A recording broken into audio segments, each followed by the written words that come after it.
નમસ્કાર દર્શક મિત્રો, TV13ના ડિજિટલ પ્લેટફોર્મમાં આપનું સ્વાગત છે। આપ જોઈ રહ્યા છો ટોપ ન્યૂઝ। મન કી બાત કાર્યક્રમના 122મા એપિસોડમાં સંબોધિત પીએમ મોદીએ કહ્યું, કાર્યક્રમમાં ઓપરેશન સિંદૂરનો ઉલ્લેખ કરવામાં આવ્યો છે। ઓપરેશન સિંદૂર દરમિયાન નાશ કરેલા આતંકવાદી ઠેકાણાઓની તસવીરો બતાવવામાં આવી। તો પહેલગામ હુમલા બાદ મોહન ભાગવતે કર્યું હિન્દુઓની સુરક્ષા પર નિવેદન।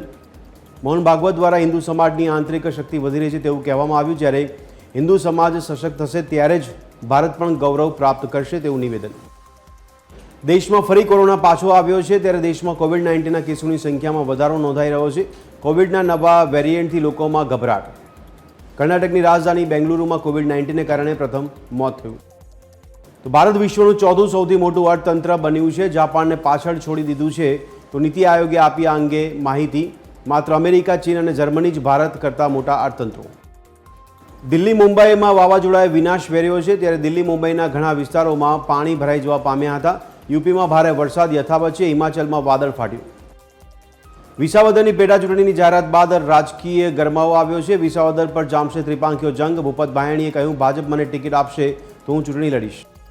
વિસાવદર અને કડીની ચૂંટણી માટે કોંગ્રેસ સજ્જ। વિસાવદર અને કડી માટે 4 પ્રભારીઓની કરાઈ નિમણૂક।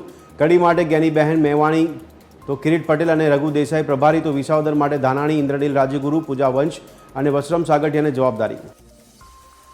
અમદાવાદના ચંડોળા તળાવને ઊંડું કરવાનું કામ શરૂ। રોડના 100 ટ્રકો મૂકી કાટમાળ હટાવી તળાવને કરાશે ઊંડું। રોડના 100 ટ્રકો અને જેસીબી 2800 મેટ્રિક ટનથી વધુનો કાટમાળ હટાવવામાં લાગ્યા।